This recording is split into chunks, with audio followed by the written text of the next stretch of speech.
Thanks for staying with us. Time now for African News with me, Georgia Calvin-Smith. Tonight, Madagascar still has a wait ahead of it, but it looks like the next man to lead the country is the current president's choice, Candidat Eri. His rivals demanding a recount ahead of the final results.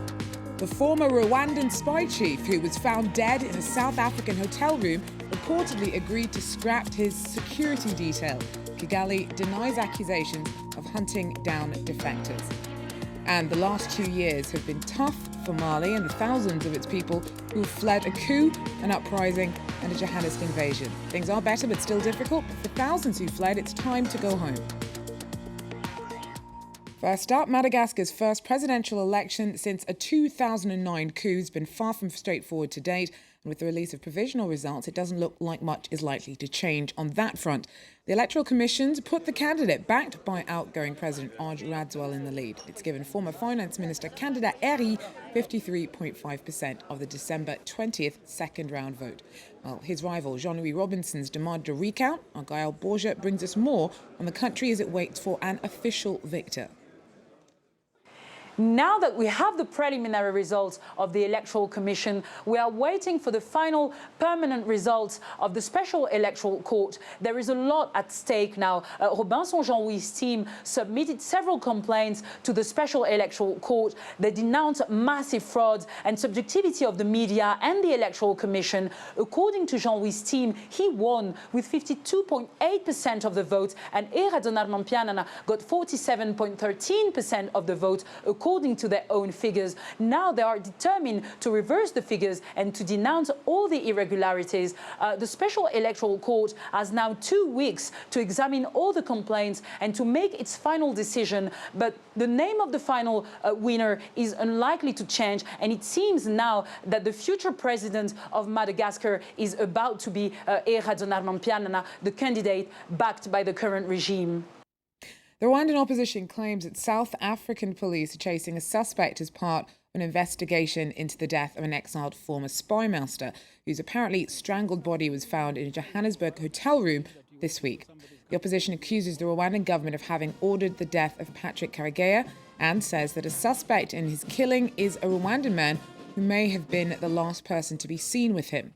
Well, Kigali has dismissed talk of Karegeya's assassination, calling it an emotional political play by President Paul Kagame's critics, of which Karegeya was one. Well, Susan Thompson's a professor at New York's Colgate University, an author who specializes in Rwanda post the 1994 genocide. She tells us more about Rwandan dissidents crying a foul. It would be too early to actually say Kigali was involved, but it would also be too early to say that Kigali wasn't involved. Kagame's development successes have brought him a lot of international support. Do you think that this and perhaps international guilt over the genocide perhaps has also brought him a willingness by Rwanda's most ardent supporters like the US and the UK to turn a blind eye to the concerns of Kagame's opponents? And I think that's exactly right. The Kigali regime has been incredibly effective at exploiting the legacy of the genocide. Certainly the U.S. and Britain have been part and parcel of that whitewashing, let's call it. Kigali has actually engaged in political killings of its critics from as early as August and September 1995, and the U.S. actually suppressed knowledge that the UN held for those early killings. Killings of critics have continued right up until, just earlier this week with Karegeya's passing. And the UN report accusing the RPF, the ruling party of Paul Kagame, of murder, crimes against humanity in neighboring Congo was also blocked by the United States, eventually released, but not without the efforts to block it by the United States. Now, Susan, very quickly, is the perception of Kagame changing amongst his international supporters? I think it is, but probably not quickly enough for its critics. I think it's also important to keep in mind that the Rwandan opposition is deeply fractured. They don't really present a unified front despite casual observations that they might be. Karegeya, as you know, was a founding member of the RPF. And we see with the RNC, the Rwandan National Congress, of which Karegeya was a founding member, fell out with the RPF.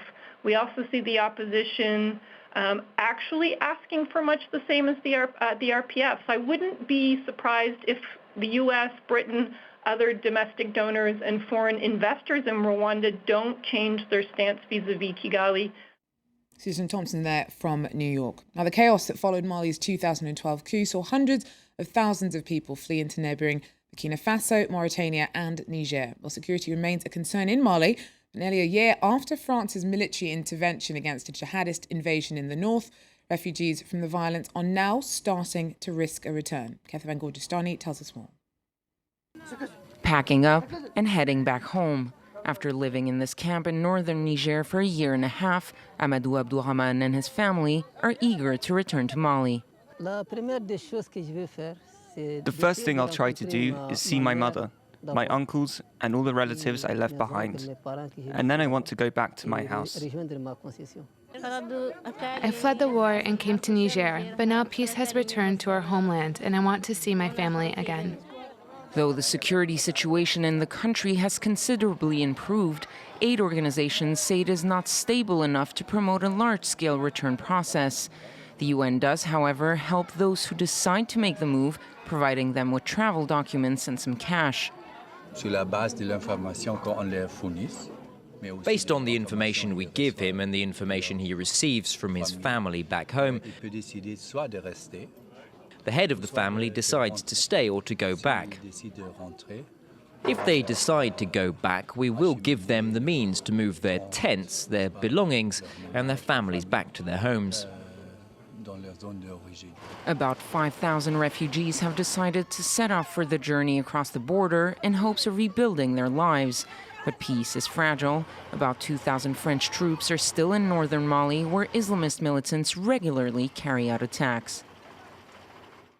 South Sudanese forces are still battling rebels loyal to former Vice President Riek Machar. Both sides are claiming military gains around Bor.